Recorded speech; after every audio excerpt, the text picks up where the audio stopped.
Donald Trump has been setting us back probably 50, 60, 100 years every day that he, does anything, gets anything accomplished.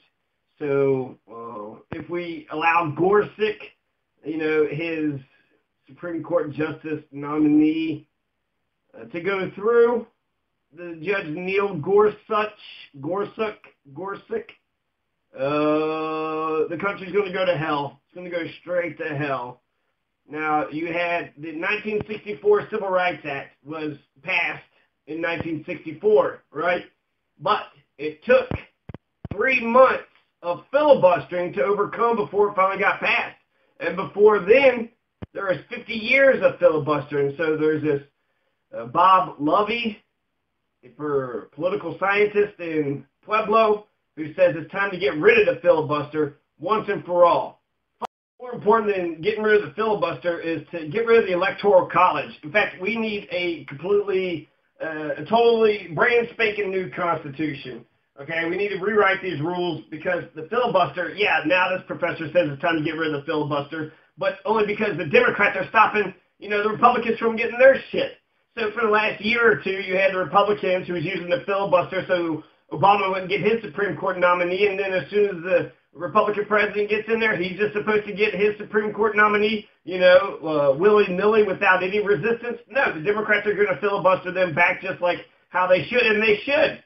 That's like, fuck you. You use this, this tactic in order to stop. And it's weird, actually, because the filibuster does stop, majority rule from happening, but you have to get 60 votes. And if you can get 60 votes, then, hey, everything is cool.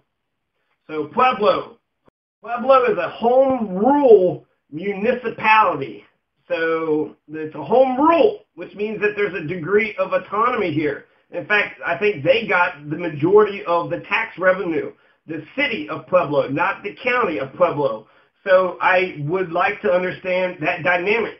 There's county commissioners, and there's an executive branch for the county, and then there's city councilmen and an executive, for the city. And the man is Sam Azad. Sam Azad is the man. Sam Azad is the city manager. He's the boss. He's the one over the chief of police. He's the one the city council people had designated to be the CEO for the city. So he's the man, Sam Azad.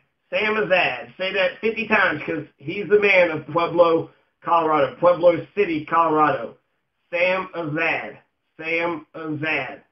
So City Council, Pueblo City Council fucked Janet Wilson over 2 years ago during the Cinco de Mayo parade dispute. So apparently Janet Wilson wanted to, have this Cinco de Mayo parade, and when they're doing this parade, they had charged for this and charged for that, but they were denied for the parade permit.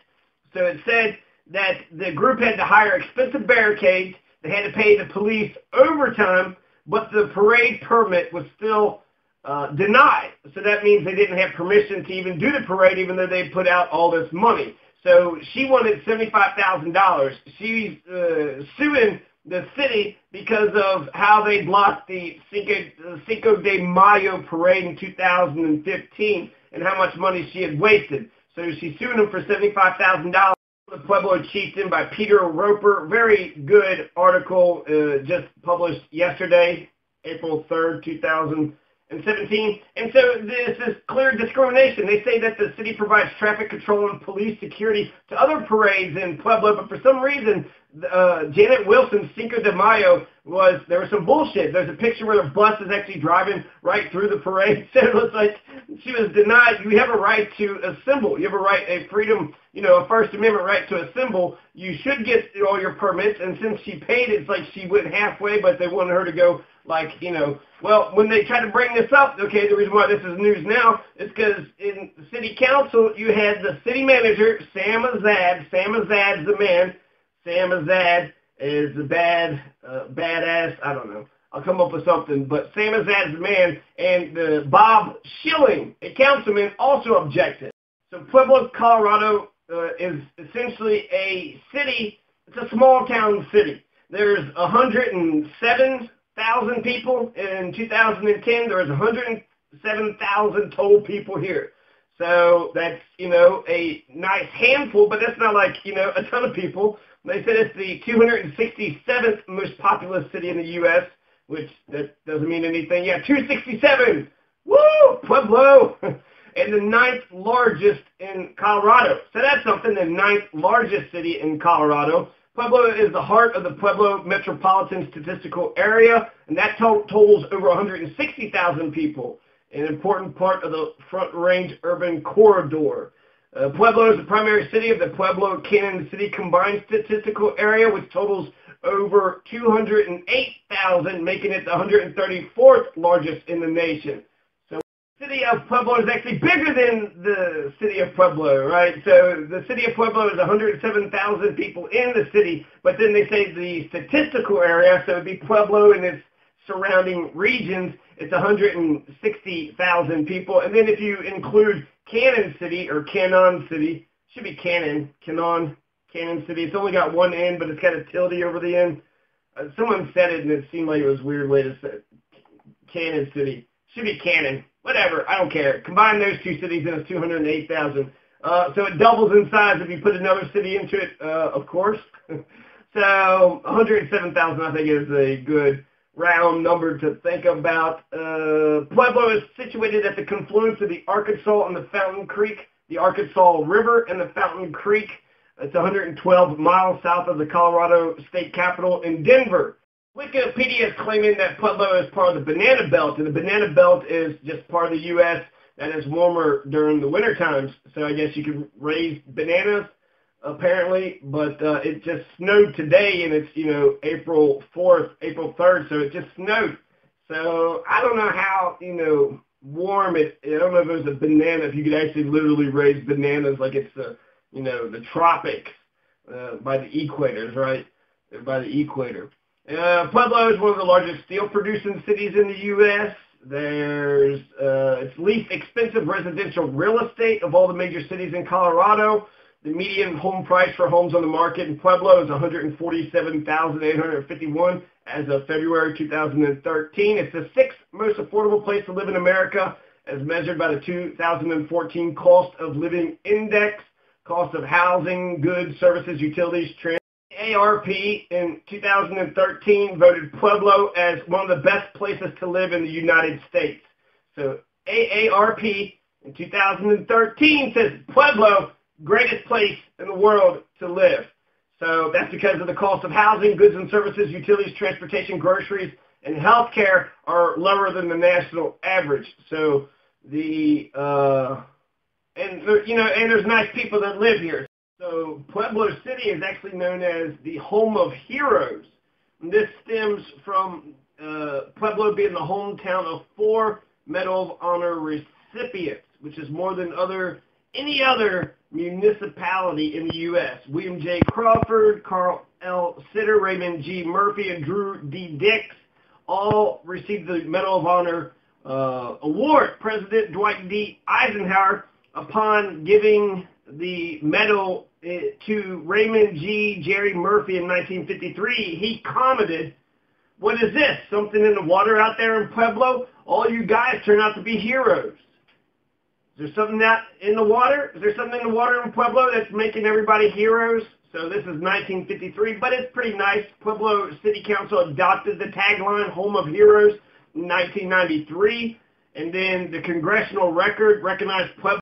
They're taking this Home of Heroes to a whole nother level, right? I would like to see what William J. Crawford, Carl L. Sitter, Raymond G. Murphy, and Drew D. Dix all accomplished, but probably something to do with World War II or the Korean War or something. Central High School is known as the School of Heroes, as the alma mater of 2 recipients, Sitter and Crawford.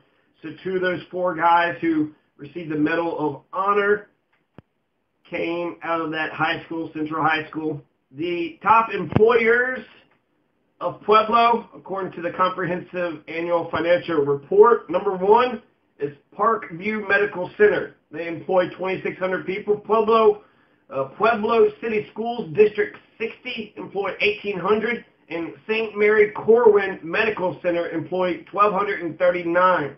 Those are the top 3 employers of Pueblo. 10 employers. Let's start with number 10, Express Scripts. So Express Scripts employs 600 people here in Pueblo. The city of Pueblo itself employs 620 people. Colorado Mental Health Institute of Pueblo employs 1,000 people. Pueblo County itself employs 1,064 people. Pueblo County School District 70 employs 1,100 people. Walmart employs 1,171 employees, and Evraz Steel Mills employ 1,218 people. So, rounded off again, Parkview Medical Center, Pueblo City Schools District 60, St. Mary Corwin Medical Center, Evraz Steel Mills, Walmart, Pueblo County School District 70, Pueblo County, Colorado Mental Health Institute of Pueblo, City of Pueblo, and Express Scripts. Top stuff to do here, there's a Colorado State Fair that's held annually in the late summer. Then they got the largest parade, the State Fair Parade. And then there's also an annual Chili and Frijoles Festival. There's a Buell Children's Museum, a Pueblo Convention Center, Pueblo Memorial Hall, City Park Carousel, El Pueblo History Museum, Lake Pueblo State Park Nature and Rapture Center of Pueblo, Pueblo Ice Arena, Pueblo Zoo, Steelworks Museum of Industry and Culture, managed by the Steelworks Center of the West Union Avenue Historic Commercial District, and Wise Broad Aircraft Museum.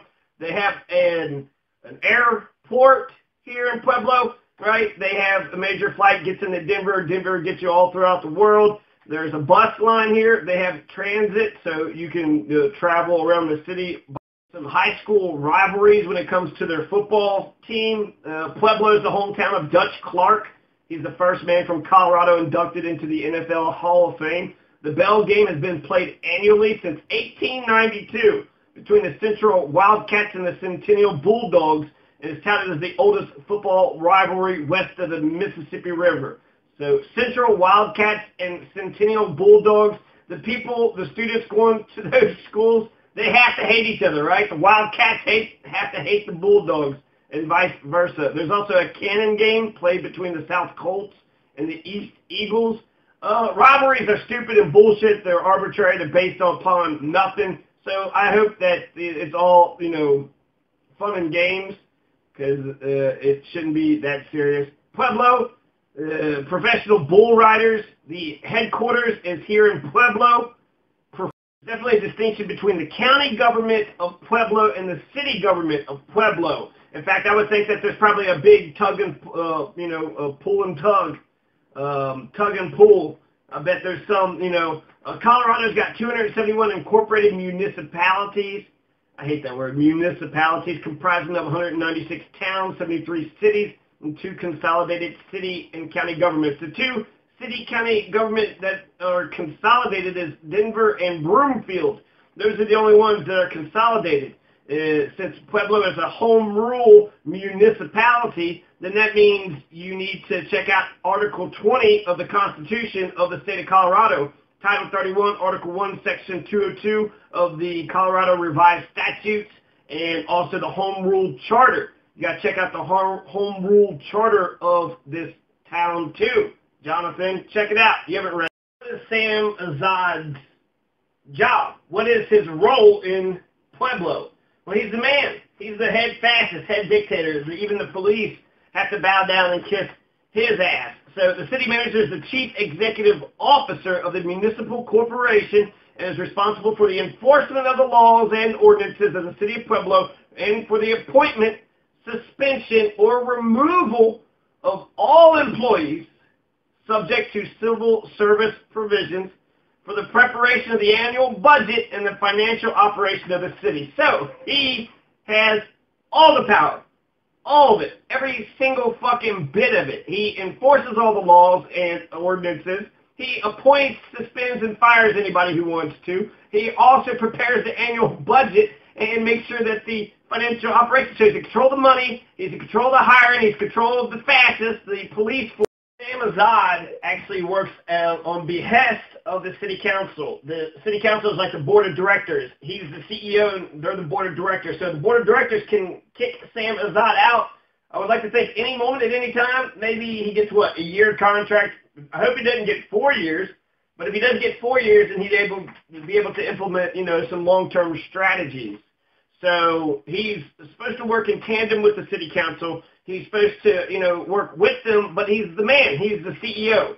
This is the political structure. I'm not being mean or, saying anything that not, anybody who knows what's going on, they already know all this. So Sam Azad is the man when it comes to the city of Pueblo. Now, the county, the city gets the city, but the things around the city is what the county controls 100% of it. So he doesn't control anything outside the city, but everything inside the city, this is kind of weird. November 3rd, 2014, so, 3-4 years ago, they tried to have a recall election for Councilwoman Amy Nalraki. So I don't know who Amy Nalraki is, and then the recall election was $32,000. So they're recalling city councilmen, city council people, councilwoman. And then he also says that it's no big deal, 32 to 35,000. That's not that big a deal. We budgeted 70,000, so we'll just take that money from there. So Becky Cortsey, who organized the recall with her husband Frank, said that in the long run it's a small expense compared to the hundreds of thousands of dollars that will be wasted in the next 3 years by irresponsible decisions by Amy Nalraki. So they're really piling on Nalraki. The city clerk's office validated the 1,848 signatures last. City clerk Gina Dutcher said the election would likely be an all mail-in ballot election, so everybody just mails in their ballots, which, I'm skeptical about that. And then it was held on January 27th, 2015, so this is just 2 years ago and 2 months. This is pretty fresh. Dutcher said that the county would run the majority of the election because of equipment availability, so the county was running the election. For the city councilwoman, for the recall of the city councilwoman, I guess the county was non-biased, and only those who lived in District 1 were eligible to vote. They had, a bunch of signatures were turned in, so the recall election went on as planned. Sam Azad outlined a plan for selecting a replacement for Sandy Daft, who had resigned. So there was one that resigned, District 4 seat, and Azad is saying by December 30th, there's applications, and you must, not for sure why Sandy Daft had resigned. So Sandy Daft just resigns, and then they're saying that the interview is on December 8th, and the applications would be submitted up until 5 p.m. on November 21st. Sam Azad is running this whole fucking show. Sam Azad is the man. Pueblo is Azad Town. This is Azadville. This is Sam's world.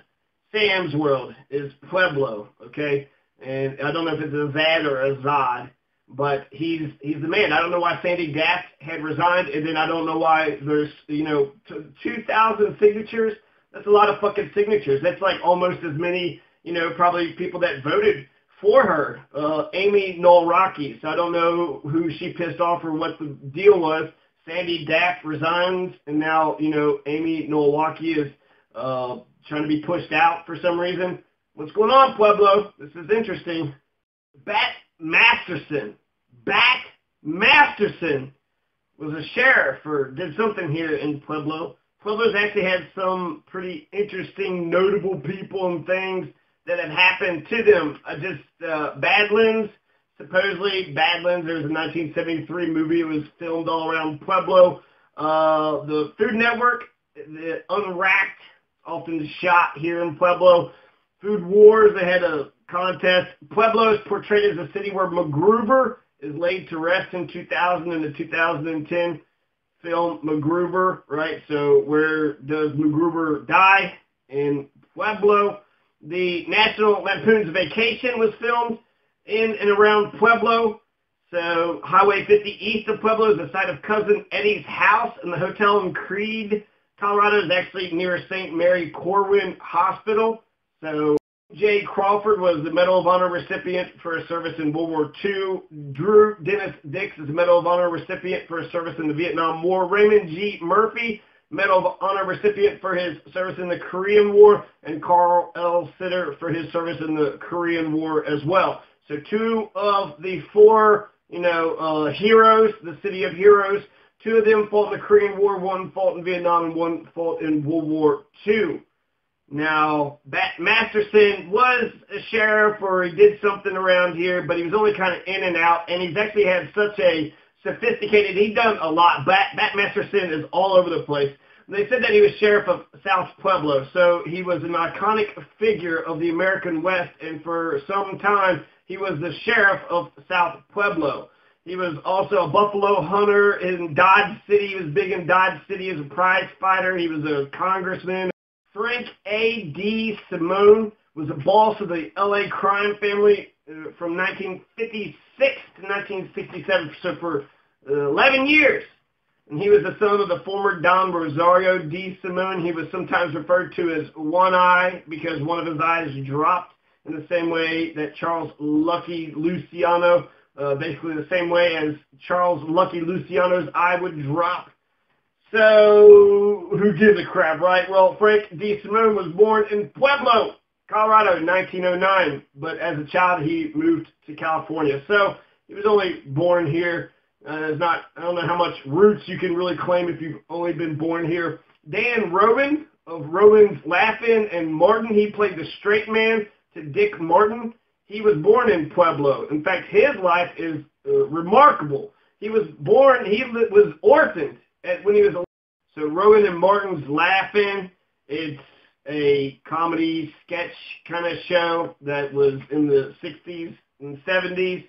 It was a sketch comedy. It hosted comedians Dan Rowan, Dick Martin, and it had Gary Owens, Goldie Hawn, Ruth Buzzy, and Jeremy Lloyd, and a whole bunch of other people I don't recognize. But Dan Rowan is remarkable. He wasn't born in Pueblo. He was born on a carnival train near the small town of Beggs, Oklahoma, under the name Daniel Hale David. He toured with his parents, Oscar and Nellie David, who performed singing and dancing acts at the carnival. Then he was orphaned at age 11. Then he spent 4 years at the McClellan home in Pueblo, Colorado. Was taken in by a foster family at the age of 16 and enrolled in Central High School. Again, Central High School. It's a home of heroes, a home of Dan, Rowan, the school of heroes. You have Dan Rowan, who's, been orphaned, and he was living at the orphanage, found a foster family, is now enrolled in Central High School. So that's not just a school for heroes, but it's a school for comedians, right? School for comedy.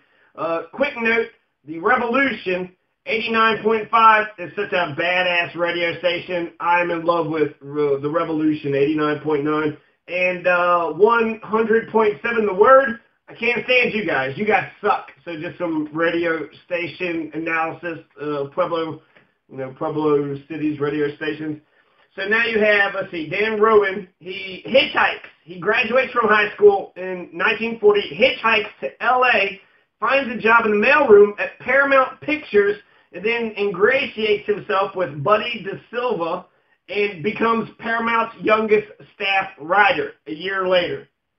That's amazing. What a trajectory. The Revolution is Colorado State University radio. It's the radio for the State University here. It's located at 2200 Bon Forte Boulevard, Pueblo, Colorado 81001. Info at revolution89.com, 719-549-2820. Give them a call, but don't harass them because these are good people. It's not sponsored. They do not pay me any money, but I listen to them, and I will act like they are I'm not acting like they will, but I'm putting the ads in my thing and product placement in these things just to show how it would work, right? So I should pick the products, I guess, that I do want to sell. But in the meantime, you should listen to the Revolution 89.5 because I like their songs, and I like the name. I like that they're a student radio. So KTSC-FM is operating on 89.5 megahertz. It's authorized by the Federal Communications Commission. It's non-commercial and educational. So it's good, right? Everywhere. It's just great. It's owned by the State Board of Governors / Colorado State University Pueblo, operated by the Department of Mass Communications and Center for New Media. It's got a stereo signal of 8,000 watts. The FM station covers all of southeastern Colorado in a circular radiation pattern that extends nearly 50 miles from the antenna that is situated on top of the library building on the campus of CSU Pueblo. It's more than a campus radio station. It's an academic program, student management staff. There's 15, plus operating staff members, operates 24 hours a day, 7 days a week. Live programming. They got 126 hours a week of live programming throughout the year across music, sports,